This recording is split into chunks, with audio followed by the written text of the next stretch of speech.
সবাইকে স্বাগত জানাচ্ছি মম অ্যান্ড মি কিচেনের পক্ষ থেকে। কলকাতার ফেমাস স্ট্রিট ফুড ডালের বড়া বা ডালের পকোড়ার রেসিপি কিন্তু আজকে আপনাদের সাথে শেয়ার করব। বাইরে কিন্তু প্রচুর পরিমাণে বৃষ্টি হচ্ছে, আর এই বৃষ্টির ভিতর এরকম মুচমুচে ডালের পকোড়া চায়ের সাথে কিন্তু একদম জমে যাবে। তো চলুন ঘরে থাকা সামান্য কিছু উপকরণ দিয়ে খুব সহজে কিভাবে এরকম মুচমুচে ডালের বড়া বানিয়ে নেওয়া যায় সেটাই আপনাদের সাথে শেয়ার করব। তো একটি বোল নিয়ে নিয়েছি, বোলের মধ্যে 1 বাটি মটর ডাল, যেই বাটিটা দিয়ে মটর ডাল নিয়েছি সেই বাটিরই সম পরিমাণ 1 বাটি ছোলার ডাল দিয়ে দিচ্ছি। এই 2 প্রকার ডালেই কিন্তু আপনার বড়া বা পকোড়াটা একদম মুচমুচে হয়। অন্য কোনো ডাল কিন্তু আপনারা ব্যবহার করবেন না। আমি ভিডিওতে যেরকম দেখাচ্ছি আপনারা এরকমই সমপরিমাণ সেম কোয়ান্টিটি যদি সমস্ত কিছু ফলো করেন তো আপনাদেরও কিন্তু ওরকম মুচমুচে এবং ভীষণ সুস্বাদু ডালের বড়া বা পকোড়া কিন্তু হবে। তো ভালোভাবে ধুয়ে নিচ্ছি, 2-3 বার ডালটাকে ভালোভাবে ধুয়ে এটাকে 3 থেকে 4 ঘন্টার জন্য ভিজিয়ে রাখতে হবে। তো ভালোভাবে ডালটা ধুয়ে জল দিয়ে এটাকে আমি 4 ঘন্টার জন্য ভিজিয়ে রাখব। 4 ঘন্টা পর জলের ভিতর থেকে ডালগুলো এভাবে তুলে নেব। যতটা সম্ভব জলটা কিন্তু সেকে তুলতে হবে, জলটা কিন্তু দেওয়া যাবে না। আপনারা চাইলে ছাঁকনির ভিতরে ঢেলে জলটা ফেলেও কিন্তু মিক্সার জারে ডালটা নিতে পারেন। দেখুন এই যে জলটা আমি এটা লাগবে না, এটা ফেলে দেব। তো এইভাবে পুরো ডালটা জারের ভিতরে নিয়ে নিলাম। তারপর দিয়ে দিচ্ছি কাঁচা লঙ্কা। কাঁচা লঙ্কা আপনাদের টেস্ট অনুযায়ী আপনারা দেবেন। আমি এখানে 7টা কাঁচা লঙ্কা দিয়েছি, একটু ঝাল ঝাল খেতে পছন্দ করি তার জন্য। এর মধ্যে দিয়ে দিচ্ছি আদা, এরপর এর মধ্যে দিয়ে দিচ্ছি হিং। হিং দিলে টেস্টটা ভীষণ ভালো হয়, একটা তো ভালো ফ্লেভার আসে এবং তার সাথে সাথে টেস্টও কিন্তু ভীষণ ভালো হয়। দিয়ে দিচ্ছি হলুদ। হলুদ এখানে অল্প দিয়েছি জাস্ট কালার আনার জন্য। তো অল্প পরিমাণ হলুদ দেওয়ার পর এবার দিয়ে দিচ্ছি খালি কড়াইতে ভেজে নেওয়া জিরে এবং ধনে, দুটোকে খালি কড়াইতে ভেজে ক্রাশ করে নিয়েছি। আদা ভাঙা, একেবারে স্মুথ পাউডার কিন্তু করিনি। তারপরে দিয়ে দিচ্ছি লবণ, পরিমাণ মতো লবণ। সমস্ত উপকরণ দেওয়া হয়ে গেল। এবার কিন্তু এটাকে একটা খিচখিচে পেস্ট তৈরি করব। একদম স্মুথ পেস্ট তৈরি করা যাবে না বন্ধুরা। তো একদম খিচখিচে টাইপের একটা পেস্ট তৈরি করে আপনাদেরকে দেখিয়ে দিচ্ছি। দেখুন এই যে একটা পেস্ট তৈরি করেছি বা মিশ্রণটা তৈরি করেছি, এর ভিতরে কিন্তু কিছুটা ডাল আধা ভাঙা আছে, কিছুটা ডাল কিন্তু আস্ত আস্তও আছে এবং কিছুটা ডাল একদম খিচখিচে হয়েছে। আশা করি ভিডিওটিতে দেখে আপনারা বুঝতে পারছেন যে কীরকম মিশ্রণটা করেছি।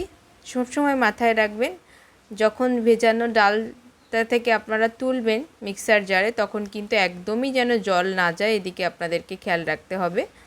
দেখুন এরকম একটা খিচখিচে পেস্ট বা মিশ্রণ তৈরি করতে হবে ডালের বড়ার জন্য। এরপর এই মিশ্রণটাকে ভালোভাবে হাতের সাহায্যে ফেটিয়ে নিচ্ছি 1 মিনিট সময় দিয়ে। ফেটিয়ে নিলে কি হয়, সমস্ত উপকরণ ভালোভাবে কিন্তু মেশে এবং বেশ ভালো একটা ফুলে যায়, যার কারণে এখানে কোনো বেকিং সোডা বেকিং পাউডার কিচ্ছু দেওয়ার দরকার নেই। এই ফ্যাটানোটা এই জন্য ইম্পর্ট্যান্ট। একটুখানি হাতের সাহায্যে এভাবে ফেটিয়ে নেবেন। আপনারা চাইলে উইক্স চামচ যে কোনো কিছু ব্যবহার করতে পারেন, বাট আমি হাত দিয়ে কতটাকে স্বাচ্ছন্দ্য বোধ করি বলে হাতের সাহায্যে এইভাবে ভালোভাবে ফেটিয়ে নিচ্ছি। তো 1 মিনিট ভালোভাবে ফেটিয়ে নেওয়ার পর আমি গ্যাসের ফ্লেমটা অন করে দেব। অন করে কড়াইতে তেল বসিয়ে দিচ্ছি। তেলটাকে কিন্তু ভালোভাবে প্রথমে গরম করে নিতে হবে। তেলটা ভালোভাবে গরম করে নিয়ে মিডিয়াম ফ্লেমে দিয়ে তারপর কিন্তু এইভাবে বড়াগুলো দিয়ে দিচ্ছি।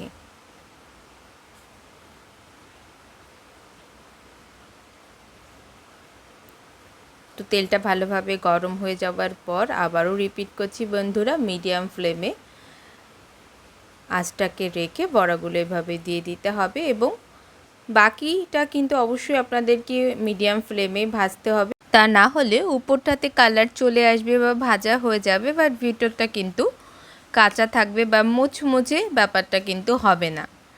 তো অবশ্যই মিডিয়াম ফ্লেমে 3 থেকে 4 মিনিটই সময় লাগে, এর থেকে বেশি সময় কিন্তু লাগে না বন্ধুরা। আমি এখানে মাঝারি সাইজের বড়া করেছি, আপনারা চাইলে ছোট বড় যে কোনো সাইজেরই করতে পারেন। দেখুন একবারে কিন্তু অনেকগুলো বড়াই ভাজা যায় একসাথে। তো ধীরে ধীরে কালার পরিবর্তন হচ্ছে এবং হয়ে গেছে। তো এই খোলাটাকে এবার তুলে নিচ্ছি। দেখুন কি সুন্দর একটা কালার এসেছে, কোনো রকম এক্সট্রা তেলও কিন্তু ওঠেনি, যে টিস্যু পেপারে তাই রাখার দরকার নেই। তো দেখুন কতটা মুচমুচে হয়েছে, আশা করি শব্দ শুনেই আপনারা বুঝতে পারছেন। তো এরকমভাবে সমস্ত কিছু ফলো করুন, ভিডিও দেখে এরকমই মুচমুচে আপনাদেরও হবে। বাকি মিশ্রণটা দিয়ে বড়াগুলোকে ভেজে নিচ্ছি একইভাবে মিডিয়াম ফ্লেমে। তো একইভাবে বাকি মিশ্রণগুলো দিয়ে বড়া ভেজে তুলে নিলাম। ভাজতে একেবারেই কিন্তু অল্প সময় লাগে। তো দেখুন পুরো বড়াগুলো ভাজা হয়ে গেছে, শব্দ শুনে বুঝতে পারছেন বন্ধুরা যে কতটা মুচমুচে হয়েছে। তো এটা পরিবেশনের পূর্বে চাট মশলা ছিটিয়ে দিচ্ছি এর উপরে। চাট মশলা দিয়ে ভালোভাবে এটাকে মিশিয়ে নিচ্ছি। এই চাট মশলা দেওয়াতে স্বাদটা কিন্তু আরও একটা বেশি মাত্রাযুক্ত হয়। তো অবশ্যই আপনারা চাট মশলা দিবেন যদি ঘরে থাকে, চাইলে কিছু নাও দিতে পারেন, বাট চাট মশলাটা দিলে কিন্তু অসাধারণ লাগে খেতে বন্ধুরা। এভাবে মিশিয়ে নিচ্ছি। মিশিয়ে নিয়ে আজকে কিন্তু আমি পরিবেশন করছি কেচাপের সাথে। অনেক সময় আমরা দেখেছি রাস্তার ধারে যে ঠেলা গাড়িতে বিক্রি হয়, সেখানে কিন্তু এরকম লঙ্কা ভেজেও দেওয়া হয়। আপনারা এভাবে লঙ্কা ভেজেও কিন্তু এই বড়ার সাথে খেতে পারেন, দারুণ টেস্ট লাগে। এছাড়া নারকেল চাটনি, বাদাম চাটনি, গ্রিন চাটনি, যে কোনো চাটনির সাথে আপনারা খেতে পারেন। বাদাম চাটনির রেসিপি কিন্তু আপনারা আমার ঠিক এর আগের ভিডিওতে ইডলির রেসিপিতে পেয়ে যাবেন, চাইলে আপনারা রেসিপিটি ওখান থেকেও নিতে পারেন।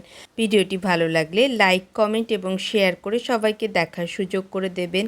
অনুরোধ করব চ্যানেলটি সাবস্ক্রাইব করে নেওয়ার জন্য এবং বেল আইকনটা হিট করে রাখার জন্য, যাতে নতুন কোনো রেসিপি দেওয়ার সাথে সাথেই আপনার কাছে নোটিফিকেশানটা পৌঁছে যায়। সবাই সুস্থ থাকবেন, ভালো থাকবেন। দেখা হবে খুব জলদি আরও একটি নতুন রেসিপিতে। সবাইকে অসংখ্য ধন্যবাদ।